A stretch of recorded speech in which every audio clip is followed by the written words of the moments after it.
বারবার বলি না। আমি যখন কথা বলি একবার বলি, কথা বলে অপেক্ষা করি আমার কথা কতটুকু মূল্যায়ন হয়।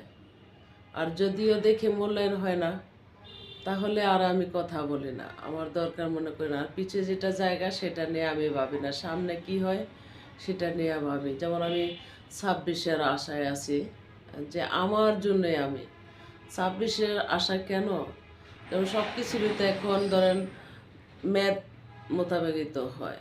যেমন 24-এ একটা আইডি কার্ড করা হয়েছে, তো 24-এর ম্যাথ চলে গেছে, আবার 25-এ বানাইতে হয়। তো 25-এর আইডির ম্যাথ ফুরানো হয়েছে, 25-এর আইডি ম্যাথ চলে গেছে, তো 26 আসলে ম্যাথ ফুরানো হবে, তো এমন আশায় থাকা হয়। তো আমি 25-কে আর ভাবি না, 26 কি হয় সেই আশায় আছি, কারণ অনেকটাই দরকার। 26টা আমার জন্য প্রিয় হবে, কারণ ওই বছর ওই মাস আমার জন্য ভালোই হবে, কারণ সব কিছুই আমার নর্মাল। কারণ আমি মানুষটাই নর্মাল, আমি মানুষ কারো কাছে দামি না।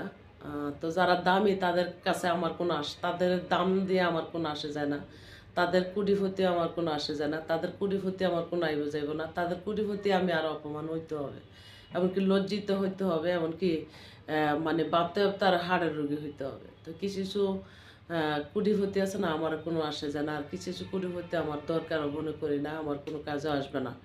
আমি কিছু কিছু বিষয়ে যখন আমার হৃদয়ের ডায়েরিতে গাঁথা হয়ে জায়গা, সেই জায়গাতে আর আমি পা রাখি না, এটাই বাস্তবে। সেই জায়গাতে আর আমি যাই না, যদিও স্বর্ণের চাকাও ফিরে থাকে, কিছু কিছু স্বর্ণের চাকা আমার কোনো হয়ে যাবে না। নিজের ক্ষমতায় চলতে পারলে পারবো, নাইলে নাই। আমি চিন্তা করি যে আপনি পরের খাবার খাইবেন, আপনি একটা ডাস্টবিনেও বাস করতে পারেন, কারণ আপনাকে ডাস্টবিনেও রাখা হইতে পারে, বলা যায় না। আর আপনি যদি নিজের ক্ষমতায় চলেন, আপনি একটা খোলা মাঠে যদি কুড়ের ঘরে ঘুমান, তাও আপনি শান্তি পাইবেন, এটা কিন্তু বাস্তবে। তো